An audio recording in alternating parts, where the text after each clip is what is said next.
Welcome to the Making of a Nation, American History in VOA Special English.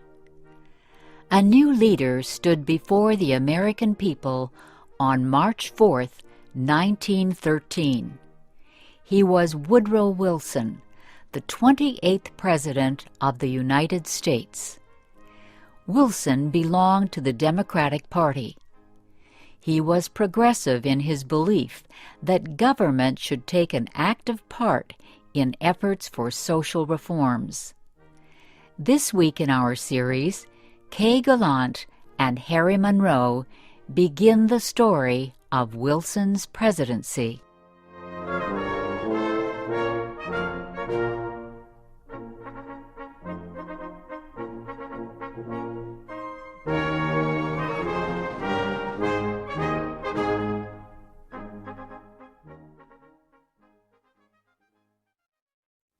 Woodrow Wilson had spent most of his life at Princeton University. First, he was a professor. Then, he was university president. Next, Wilson was elected governor of the state of New Jersey. His early success as governor made him a leading candidate for the Democratic presidential nomination in 1912. Wilson traveled widely around the country during the campaign. He made speeches to many groups. He tried to make himself and his ideas known to as many Americans as possible. Wilson called his program the New Freedom. One of his campaign promises was to fight for better conditions for America's small business owners. Such proposals helped him win the Democratic nomination for president. Then he defeated President William Howard Taft and former President Theodore Roosevelt in the election. Woodrow Wilson, the former president of a university, had become the president of a nation. The largest crowd in Washington, D.C.'s history welcomed Wilson outside the Capitol building on the day of his inauguration. He called on the American people to join him in making the country a better place. "Our duty," Wilson said, "is to correct the evil without hurting the good. I call all honest men, all patriotic, all forward-looking men to my side."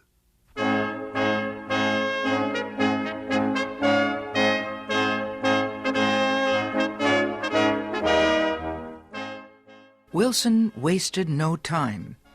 He immediately called a special session of Congress to act on Democratic campaign promises to reduce import taxes or tariffs. Wilson felt strongly about the need to reform these taxes. He broke tradition by leaving the White House to appear before Congress in person to appeal for his tariff proposals. Many members of Congress opposed Wilson's plans, but the new president used the results of a Senate investigation to win the fight. The investigation showed that a number of senators owned companies that depended on high tariffs for their profits. The votes of these senators were influenced by their property holdings. Public knowledge of the situation forced many of them to give up their holdings and stop resisting tariff reform. Congress finally approved Wilson's proposals. Lower tariffs reduced the amount of money taken in by the federal government. So the Senate also approved a tax on income or earnings. A constitutional amendment had been passed earlier to permit such a tax. President Wilson and the Democratic Party were pleased with the new tariff and income tax bills. But they were far from finished.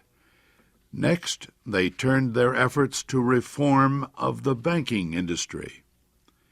For several years, many people had recognized the need for changes in the banking system. The old system of uncontrolled private banks had developed years earlier, before the United States became a major industrial nation. Many people agreed that a more modern system was needed, but they could not agree on details. President Wilson said control of the nation's wealth was held by too few men. He noted a report that said just 2 men controlled 10% of the total wealth of the United States.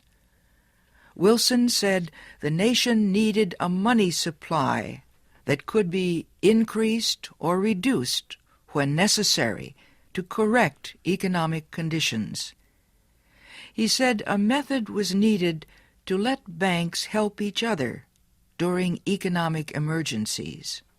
And, he said, laws were needed to prevent a few wealthy men from using the economic resources of the country for their own purposes. Finally, Wilson said the control of this system of banking must be public, not private. It must belong to the government itself. Wilson called his proposal for a central bank the Federal Reserve System. Under the plan, the nation would be divided into 12 areas. Each area would have its own Federal Reserve Bank. These area banks would not do business with the public. They would serve only as bankers' banks, and they would issue a new form of money supported by the federal government. Most important, the leaders of the new system would be chosen by the government, not by private business.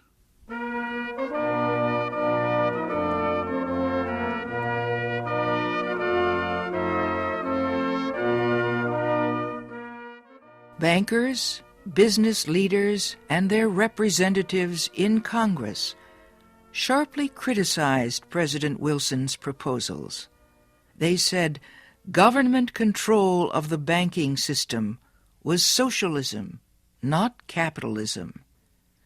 But Wilson refused to change his proposals, and he helped to lead the fight to make them law. Finally, Congress agreed. It did not take long for bankers to discover that the new system was much better than the old one. Today, the Federal Reserve System is one of the most important institutions in the United States. For Woodrow Wilson, the fight over the banking system was yet another political success. He had won major